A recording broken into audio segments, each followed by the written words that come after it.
Hi, മഴ പെയ്യാൻ തുടങ്ങിയിട്ടാ. നമ്മളെ മാങ്ങ സീസണും കഴിഞ്ഞു തുടങ്ങി. നമ്മളെ മാങ്ങ കൊണ്ട് എന്തെങ്കിലും ഉണ്ടാക്കി തീർക്കണ്ടേ.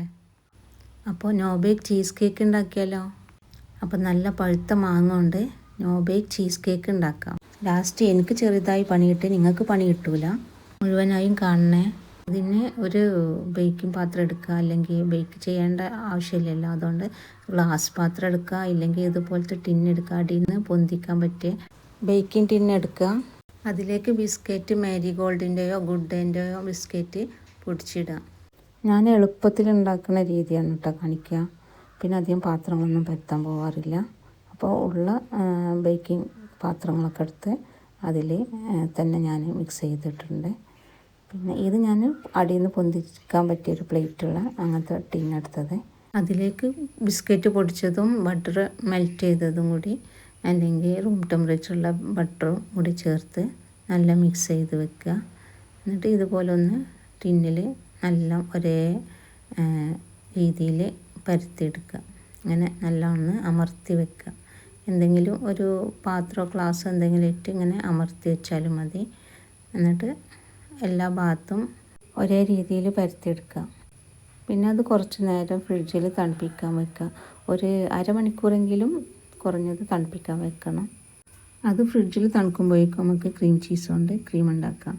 ഇതുപോലത്തെ ക്രീം ചീസാണ് ഞാൻ വാങ്ങിയത്. ഇത് 200 ഗ്രാമിൻ്റെയാണ്. ഇത് ഞാൻ ഫുള്ള് എടുത്തിട്ടുണ്ട്. ഇത് നല്ലൊന്ന് വിപ്പ് ചെയ്തെടുക്കുക. നമുക്ക് ഹാൻഡ് മിക്സർ കൊണ്ടോ കൈ കൊണ്ട് നല്ലൊന്ന് മിക്സ് ചെയ്തെടുക്കുക. ഹാൻഡ് മിക്സർ കൊണ്ടെല്ലാം വിപ്പ് ചെയ്തെടുക്കണം നല്ലത്. അങ്ങനെ നല്ലൊന്ന് വിപ്പ് ചെയ്തെടുക്കുക. പിന്നെ വിപ്പിംഗ് ക്രീം എടുക്കുക. 1 കപ്പാണ് എടുത്തിട്ടുള്ളത്. അതും നല്ലൊന്ന് വിപ്പ് ചെയ്യുക. ഇതിൽ പഞ്ചസാര ഉള്ള ക്രീമാണെങ്കിൽ ആവശ്യമില്ലെങ്കിൽ ചേർക്കണ്ട. ഞാനിവിടെ കുറച്ച് പഞ്ചസാര പൊടിച്ചത് ചേർത്തിട്ടുണ്ട്. ഇല്ലെങ്കിൽ മിൽക്ക് മെയ്ഡ് ചേർത്ത് കൊടുക്കുക. എന്നിട്ടും വിപ്പ് ചെയ്തെടുക്കുക. ഇത് നല്ല സ്റ്റിഫാണ് വരെ വിപ്പ് ചെയ്തെടുക്കുക.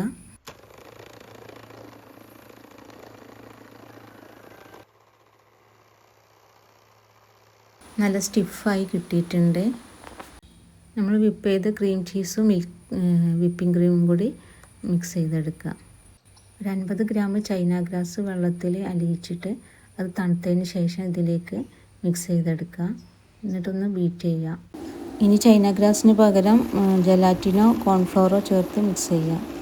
ഇത് ചേർത്തി കഴിഞ്ഞാൽ നല്ല ടെക്സ്ചറിൽ കിട്ടും, കേക്കിൻ്റെ ടെക്സ്ചറിൽ കിട്ടും. ഇനി ഇതിലേക്ക് മാങ്ങ ചെറിയ കഷ്ണങ്ങളാക്കി നുറുക്കിയത് വേണമെങ്കിൽ ഇട്ട് കൊടുക്കാം. ഇട്ടാൽ കടിക്കുമ്പോൾ നല്ല ടേസ്റ്റാണ്. അതും കൂടി മിക്സ് ചെയ്ത് നമ്മുടെ ഫ്രിഡ്ജിൽ വെച്ച ബിസ്ക്കറ്റ് സെറ്റായിട്ടുണ്ടാവും. അതിൻ്റെ മേലേക്ക് ഈ ക്രീം ഒഴിച്ചു കൊടുക്കുക. ഇതുപോലെയുള്ള കട്ടിയിലുള്ള ക്രീം വേണം. എന്നാലേ നല്ല ടെക്സ്ചറിൽ നല്ല കട്ടിയിലായിട്ട് കിട്ടും, കേക്ക് പോലെ കിട്ടും. അങ്ങനെ ഇതെല്ലായിടത്തും സ്പ്രെഡ് ചെയ്ത് കണ്ട് ഫ്രിഡ്ജിൽ ഒരു 4 മണിക്കൂറെങ്കിലും സെറ്റാക്കാൻ വെക്കണം.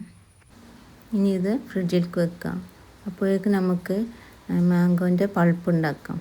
ഇത് 3 ലെയറായിട്ടാണ് ഈ കേക്ക് ഉള്ളത്. ആദ്യം ബിസ്ക്കറ്റ്, പിന്നെ ചീസ് ക്രീം, പിന്നെ ഈ മാംഗോൻ്റെ പൾപ്പ്. മാംഗോൻ്റെ പൾപ്പിൽ കുറച്ച് പഞ്ചസാരയും ചൈന ഗ്രാസ് കുറച്ച് ഇട്ട് നേരത്തെ പോലെ തന്നെ വേവിച്ച് കണ്ട് അത് ചേർത്തിയാൽ മതി. എന്നിട്ട് അത് മിക്സ് ചെയ്തിട്ട് ഇതുപോലെ ചീസ് ക്രീം ഒരു 4 മണിക്കൂറെങ്കിലും വെച്ചിട്ട് ഫ്രിഡ്ജിൽ നിന്ന് എടുത്തിട്ട് അതിൻ്റെ മേലെ ഇതുപോലെ മെല്ലെ ഒഴിച്ചു കൊടുക്കാം. അത് ചീസ് ക്രീം നല്ല സെറ്റായിട്ടില്ലെങ്കിൽ അത് ഈ മാംഗോ പൾപ്പ് ഒഴിക്കുമ്പോൾ അത് താഴേക്ക് വരാൻ ചാൻസ് ഉണ്ട്. അതുകൊണ്ട് നല്ല സെറ്റായിട്ട് പാർന്നു കൊടുത്താൽ മതി. എന്നിട്ട് ഇതുപോലെ എല്ലായിടത്തും ആക്കിയതിന് ശേഷം ഇനിയും ഫ്രിഡ്ജിൽ 4 മണിക്കൂറോളം വെച്ചിരിക്കണം. എന്നാലേ നല്ല സെറ്റായി കിട്ടുള്ളൂ. ഇത് ഫ്രിഡ്ജിലേക്ക് തണുപ്പിക്കാൻ വെക്കാം. ഞാൻ ആദ്യം പറഞ്ഞ ഫ്ലോപ്പ് ഇവിടെയാണ്. എൻ്റെ ചീസ് ക്രീം അധികം ഫ്രിഡ്ജിൽ ഇരുന്നില്ല കേട്ടോ. അപ്പോഴേക്ക് മോന് വന്ന് അതൊന്ന് എടുത്ത് നോക്കി. അതുകൊണ്ട് ക്രീമൊക്കെ അടിയിൽ പോയതിനാൽ പിന്നെ അധികം നേരം വെച്ചില്ല. അവന് ഇതെന്താണെന്ന് അറിയില്ലായിരുന്നു. അവന് എടുത്ത് പൊന്തിച്ച് നോക്കിയതോടെ ചീസൊക്കെ ഇതായി. അപ്പോൾ പിന്നെ ഞങ്ങൾ തിന്ന് എല്ലാവരും കൂടി തന്നെയാണ്ട് തിന്ന് അധികം ടൈം എടുത്തില്ല. അതുകൊണ്ട് സെറ്റാവാൻ അധികം നേരം നിന്നില്ല. അതുകൊണ്ട് ഇത് കണ്ടാൽ തന്നെ അറിയാം കൂടുതൽ ഇരിക്കാത്തതുകൊണ്ട് ഒരു പുഡിംഗ് രൂപത്തിലാണ് കേട്ടോ കിട്ടിയത്. അപ്പോൾ ഞാൻ പറഞ്ഞ അതേ രീതിയിൽ നിങ്ങൾ ഉണ്ടാക്കി നോക്കുക. അപ്പോൾ നല്ല ടെക്സ്ചറിൽ ക്രീം ചീസ് കേക്ക് കിട്ടും. ഞങ്ങൾക്ക് ക്ഷമയില്ലാത്തതുകൊണ്ട് ഞങ്ങൾ വേഗം തിന്നു. അപ്പോൾ ഇതധികം നേരം ഇരുന്നതും ഇല്ല. അപ്പോൾ തിന്നു കഴിഞ്ഞാൽ തിന്നുകൊണ്ടേയിരിക്കും. അത്രയ്ക്കും ടേസ്റ്റാണ് ചീസ് കേക്ക്. എല്ലാവരും ഒന്ന് ഉണ്ടാക്കി നോക്കുക. ഇപ്പോൾ മാങ്ങയൊക്കെ കഴിയുന്ന ടൈമായി. വേഗം ഉണ്ടാക്കി നോക്കുക. നല്ല ടേസ്റ്റി ആയിട്ടുള്ള മാങ്ങയാണ് വേണ്ടത്. പൾപ്പ് ഉണ്ടാക്കുമ്പോൾ അതിൽ പഞ്ചസാരയും കൂട്ടി ജ്യൂസ് അടിക്കുക. അപ്പോൾ നല്ല ടേസ്റ്റി ആയിട്ടുള്ള മാങ്ങ, ചെറിയൊരു പുളിയും മധുരമൊക്കെ ആയിട്ടുള്ള കേക്കാണിത്. അപ്പോൾ ഇതുപോലെ മാങ്ങ ഒഴിവാക്കി ഇനി ചോക്ലേറ്റൊക്കെ ഉണ്ടാക്കുക. അപ്പോൾ ഞങ്ങളത് കാലിയായി. നിങ്ങൾ ഉണ്ടാക്കി നോക്കുക. അങ്ങനെ എന്നും പറയുന്നത് പോലെ തന്നെ എൻ്റെ വീഡിയോ ഇഷ്ടപ്പെട്ടാൽ ലൈക്ക് ചെയ്യാനും സബ്സ്ക്രൈബ് ചെയ്യാനും ഷെയർ ചെയ്യാനും മറക്കരുത് കേട്ടോ. വീഡിയോ കണ്ടതിൽ താങ്ക് യു.